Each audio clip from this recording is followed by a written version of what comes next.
Obrigada, gente. Sejam todos bem-vindos. Isaías, capítulo 9, versículo 9. E o seu nome será maravilhoso conselheiro, Deus forte, Pai da eternidade e príncipe da paz. Mateus, capítulo 1, versículo 23. E ele será chamado Emanuel. Emanuel. Fernanda, você não está errando de data, não. A gente está quase perto da Páscoa. Isso são versículos que a gente lê no Natal. Não, gente, a Bíblia ela é viva, ela é eficaz. E hoje eu senti no meu coração, no meu espírito, de dar o meu testemunho da minha relação com Jesus, com o Cristo. E eu fiquei olhando, né? Fui ler esse texto e vi como que Jesus é extraordinário. Como que Jesus é maravilhoso. O que ele faz para ele, que é orgânico, que é natural, para nós é extraordinário. Quando ele cura leprosos, isso para ele não é difícil. Quando ele toca e cura a lepra, quando ele levanta coxos, né? Traz vista aos cegos, isso é algo tão simples para ele, não é difícil para ele, mas para nós é algo extraordinário. Tudo na sua vida que existe de dificuldade, de problema, para Deus é simples, mas para você, se fosse resolvido, seria extraordinário. Porque tudo que Jesus movimenta na nossa vida é extraordinário, ele não cabe no natural, o natural não dá para conter, não dá para explicar, não dá, porque tudo que ele faz, até o mínimo movimento de se levantar e falar pro mínimo movimento, não dá nem para chamar de mínimo isso, quando ele fica em pé no barco e acalma o vento, acalma a tempestade, isso aí, vou dizer, viu, gente, é extraordinário. Por que eu vim falar sobre Jesus ser o extraordinário na minha vida? Tem uma música da Laura Sougueles, vocês podem procurar lá no Spotify depois, fala assim, se ele soubesse. Se ele soubesse.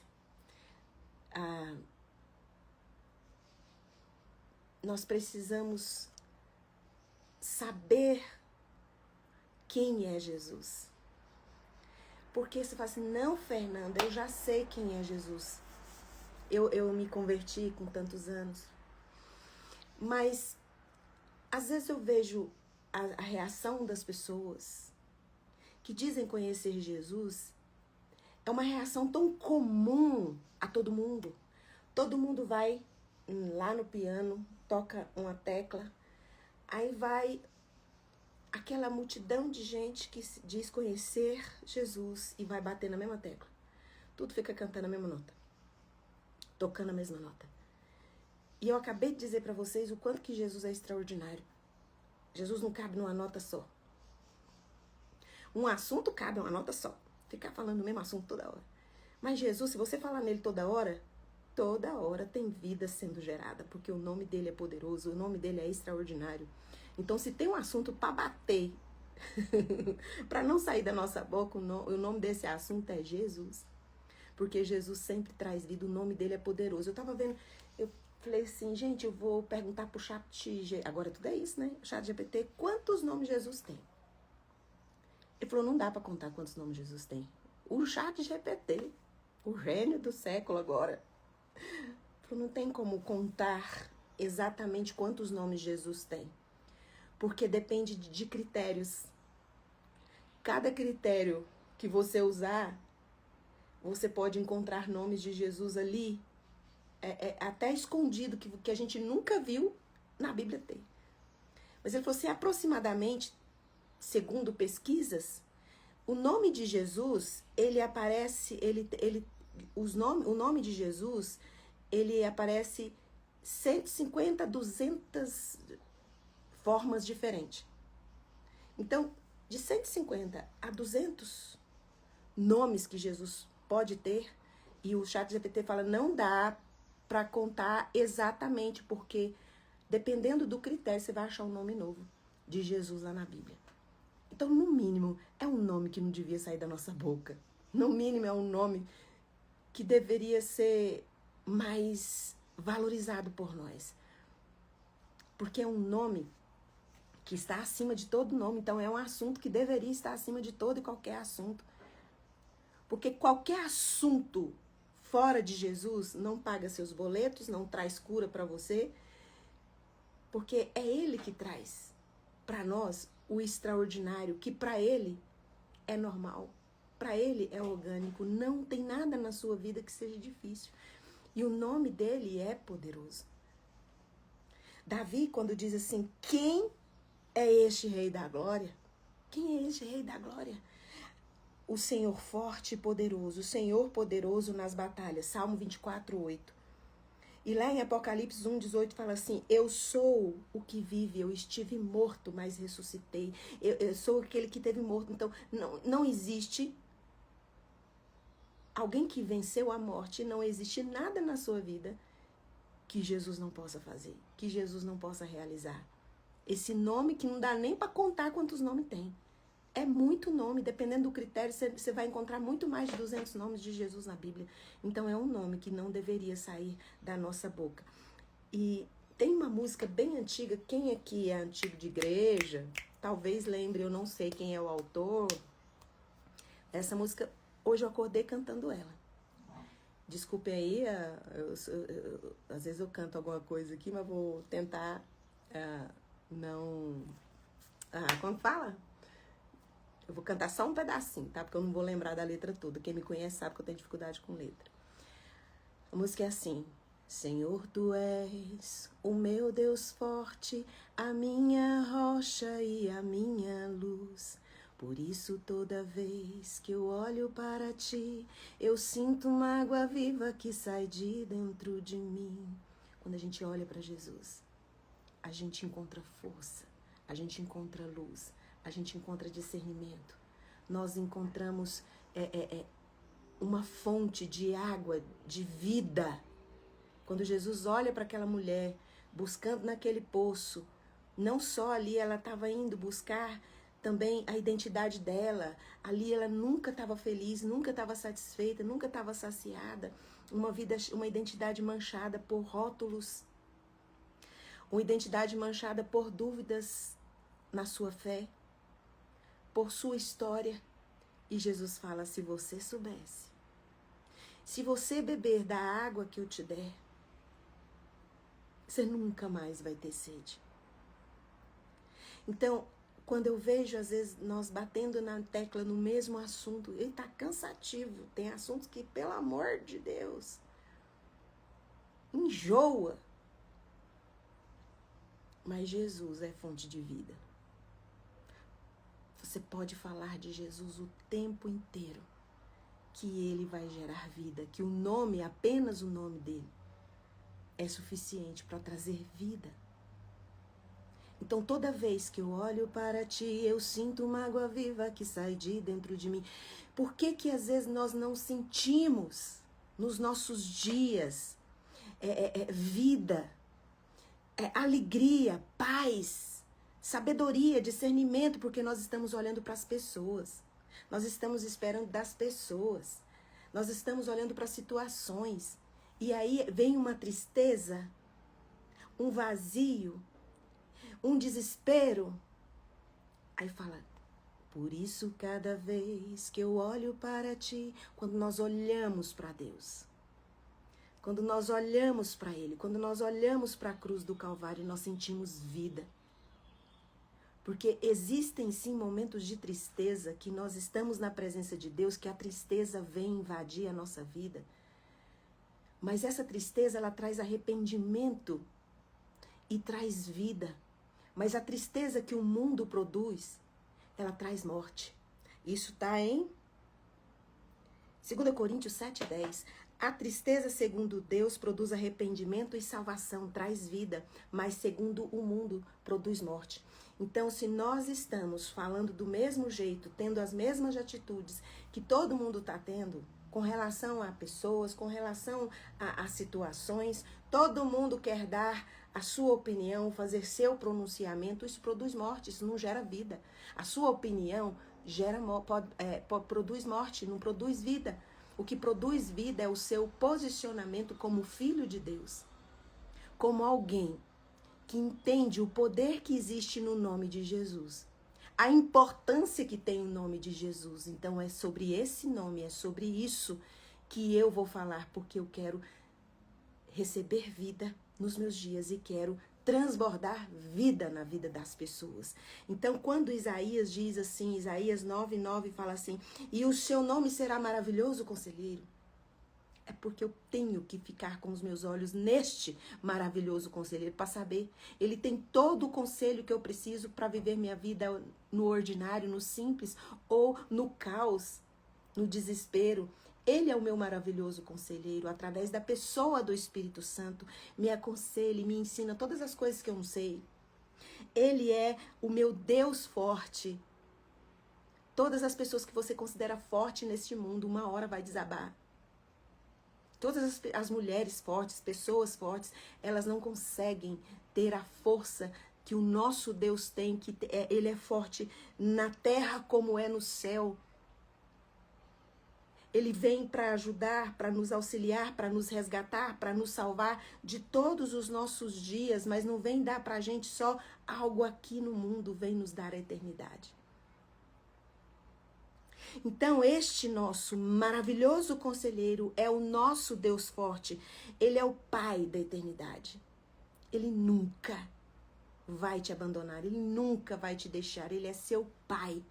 Ele é o Pai da eternidade, ele tem a eternidade em suas mãos. E por isso que tudo que você vê na sua vida, tudo que você olha e traz um sofrimento, traz um desespero, Deus, que ele é o Pai da eternidade, olha, fala, meu filho, olha para mim, eu tenho um conselho, eu tenho uma direção, eu tenho discernimento, isso aí é pequeno, a eternidade é tão maior.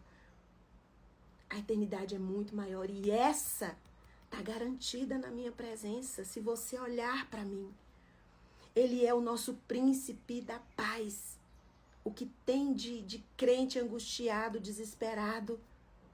Porque você vai olhar, os frutos são frutos iguais de todo mundo, que todo mundo está fazendo. Em nome de Jesus, o Cristo de Nazaré. Abrace essa verdade hoje. Toda vez que você olhar na direção deste Deus, você vai sentir águas vivas fluindo do seu interior. E você sempre vai ter vida para gerar. Aí você fala assim, Fernanda, mas aí você tá falando umas coisas pra gente ficar assim, tipo numa bolha, vivendo meio que no paralelo da realidade do mundo. Deus, ele é maravilhoso conselheiro. Ele tem uma direção, ele tem discernimento para nós andarmos neste mundo de uma forma em que o natural e o sobrenatural tenham um equilíbrio dentro de nós. O mundo já está escancarado na realidade. O mundo já está jogado numa realidade muito dura, muito difícil. Uma realidade onde a paz é arrancada dos dias. São vídeos, são notícias, já existe uma realidade muito forte no nosso natural que tira a nossa paz, que tira ali, enche o nosso coração de angústias. E cadê a boa notícia do Evangelho? O Evangelho precisa ser a boa notícia que vai trazer para as pessoas um refrigério, um descanso, trazer vida. E eu e você somos testemunhas desse Evangelho, dessa boa notícia para o mundo. Então, Jesus, ele não cabe no nosso pequeno pensamento, na nossa pequena ideologia, na nossa pequena teologia. Ele é maior. Ele é maior. Então eu queria convidar você para olhar para esse maravilhoso conselheiro hoje. Abraçar essa verdade e falar, maravilhoso conselheiro. O Senhor é o meu Deus forte. O Senhor é a minha rocha. O Senhor é a minha luz. Eu não quero gerar mais dor, mais morte no mundo. Morte de emoções, morte de esperança. Eu quero ser o Evangelho da paz. Eu quero ser a boa notícia do Senhor para o mundo. Qual que é a boa notícia de Jesus, de Deus para o mundo? Jesus, o Cristo de Nazaré. Ele é o grande eu sou. Ele é tudo que esse mundo precisa. Tudo que falta neste mundo, Jesus é. Ele pode preencher, ele pode suprir. Então, em nome de Jesus, quem é esse Rei da Glória? Ele é o Deus forte, poderoso. Ele é a rocha firme em quem nós podemos colocar os nossos pés. Quantas pessoas nós defendemos com unhas e dentes, depois passa o tempo e mostra falhas daquela pessoa e você cancela aquela pessoa. Você estava olhando para o lugar errado. Você tem que olhar para o seu Deus forte, para a sua rocha firme e colocar os seus pés e beber da fonte desta água que a mulher samaritana bebeu lá e entendeu e foi chamar as outras pessoas da cidade para dizer: eu tenho uma boa notícia. E a boa notícia é que eu encontrei o Messias. Você encontrou o Messias? Quais são as coisas extraordinárias que Jesus já movimentou na sua vida? E quais são as oportunidades que você aproveitou para ser testemunha disso na sua vida, para as outras pessoas? Sabe, existe um entendimento novo para cada tempo novo que a gente vem, que a gente enfrenta. Todo dia, às vezes, passa meses no mesmo assunto, né? Ao invés de você entrar na onda do mesmo assunto que estão falando na internet, na onda do que todo mundo está fazendo, na onda do que todo mundo está falando, vem você na direção contrária e fala: meu maravilhoso conselheiro, eu quero ser boa notícia nesse caos. Me dê discernimento. A Bíblia fala que Jesus, explicando para os discípulos quem era o Espírito Santo, falou assim: olha, ele vai ensinar vocês todas as coisas.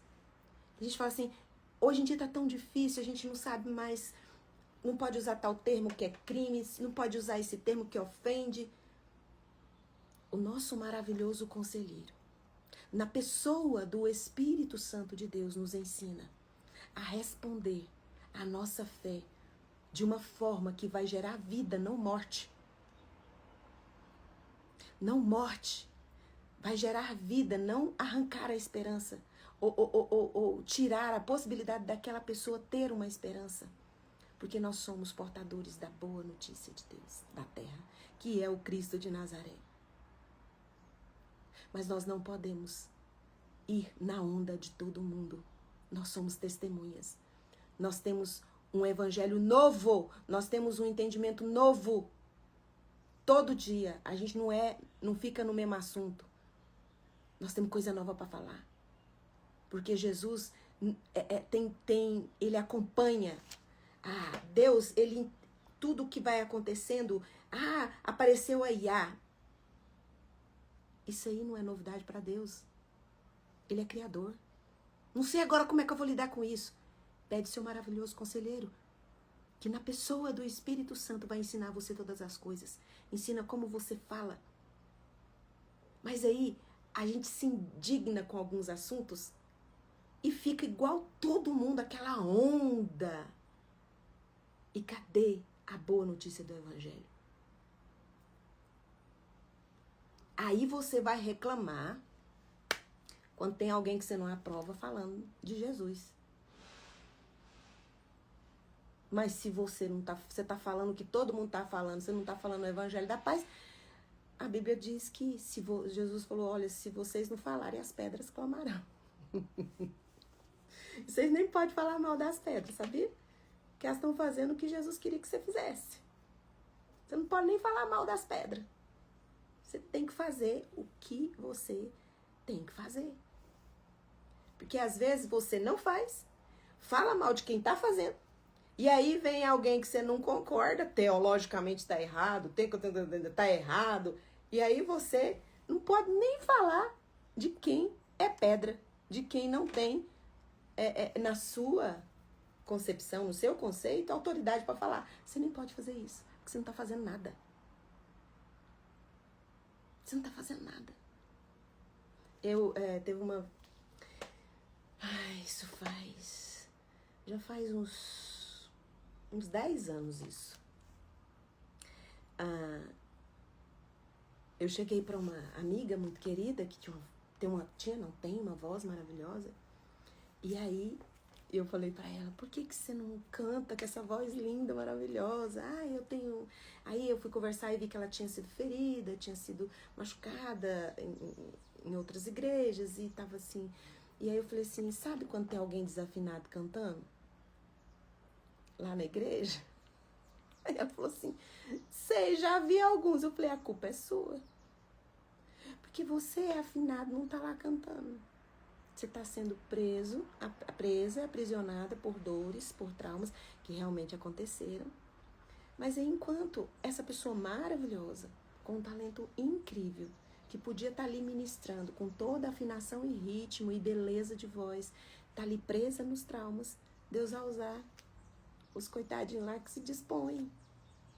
E geralmente os mais dispostos, os mais comprometidos, é os que menos têm talento, mas que vencem pelo esforço. Tem muitas testemunhas de Jesus nesse mundo pelo esforço, que estão aí de alguma maneira fazendo, mas você olha e fala assim, mas quem é fulano para estar falando de Jesus, para estar falando de milagres? Aí eu pergunto, e você? Quem é você na fila do pão? Porque Jesus fala que aquele que não ajunta, espalha, né? Mas aquele que se vocês não falarem, se vocês não proclamarem, as pedras falarão. E essas pedras são justamente as pessoas que você julga não terem capacidade teológica, não terem testemunho de vida no seu conceito, no seu jeito. Enquanto você fica sentado, pessoas que você não considera dignas estão lá. E, na verdade, ninguém é digno de carregar o nome de Jesus. Ninguém é digno de pronunciar o nome de Jesus. Mas Ele permite porque Ele é Salvador. Ele é maravilhoso. Ele é o Emanuel, Deus conosco. Lá em Mateus 1:23 fala assim, Ele será chamado Emanuel. As pessoas tinham que todo ano ir buscar a Deus, às vezes subir no monte para buscar a Deus. Nós não precisamos mais subir, ir, porque Ele já veio. Deus não enviou um anjo para ser o nosso Emanuel, para estar conosco. Ele enviou a si mesmo, através de Jesus, o Cristo. Então não existe nenhum momento da sua vida que o Emanuel não esteja com você. Mateus 1:23, Ele será chamado Emanuel. O Deus conosco caminha com você. E vocês serão minhas testemunhas, tanto em Jerusalém quanto em Samaria, em todos os confins da terra. Nós não temos tempo para ficar batendo na mesma tecla, falando no mesmo assunto que está todo mundo falando. Existem pessoas que estão perdidas, sem esperança, que estão destruídas na alma, precisando ouvir o Evangelho da Paz. Por isso, toda vez que você olha para Deus, você sente essa água viva que vem da presença dele. Você estiver olhando para o irmão, estiver olhando para um assunto, estiver olhando para outro, você não recebe essa água viva, ela só vem da presença santa. Porque ele é o Deus forte, ele é a rocha. Por isso, toda vez que eu olho para ti, eu sinto uma água viva que sai de dentro de mim. Olhar para as situações, para as pessoas, nada disso traz segurança, porque não, Deus é o único que é rocha, inabalável, imutável. Jesus é extraordinário. E todo o movimento que ele faz não cabe no natural. Não é natural. Tudo que Jesus faz é natural para ele, para nós. Sempre será extraordinário. E tem um monte de gente que ainda não conhece. E eu chamo você hoje para parar de ir na onda dos assuntos, da audiência, ou ficar falando, todo mundo está falando. Romanos 12:2. Transforme-se pela renovação da vossa mente. Muda de assunto, gente, pelo amor de Deus, bora mudar de assunto. Jesus é a água viva, é o pão vivo que desceu do céu para trazer vida e trazer um alívio, um refrigério para a alma das pessoas. Se elas não tiverem para onde olhar, que elas olhem para você e conheçam e enxerguem o Emanuel. Coloca a mão no coração, eu vou orar por você. Pai, em nome de Jesus. Obrigada porque o Senhor é o nosso maravilhoso conselheiro. O Senhor é o nosso Deus forte, a nossa rocha, a nossa luz. O Senhor é a nossa terra firme, onde nós colocamos os nossos pés e não vacilamos, porque o Senhor é que sustenta a nossa vida, o Senhor é que sustenta a nossa história. E agora, na autoridade que o Espírito Santo de Deus me dá, por causa do sangue de Jesus, derramado na cruz do Calvário, eu ministro cura sobre você. Seja curado de toda doença do seu corpo, de toda enfermidade da sua alma, em nome de Jesus. Amém. Um beijo. E até amanhã, às 6h30. Tchau, tchau.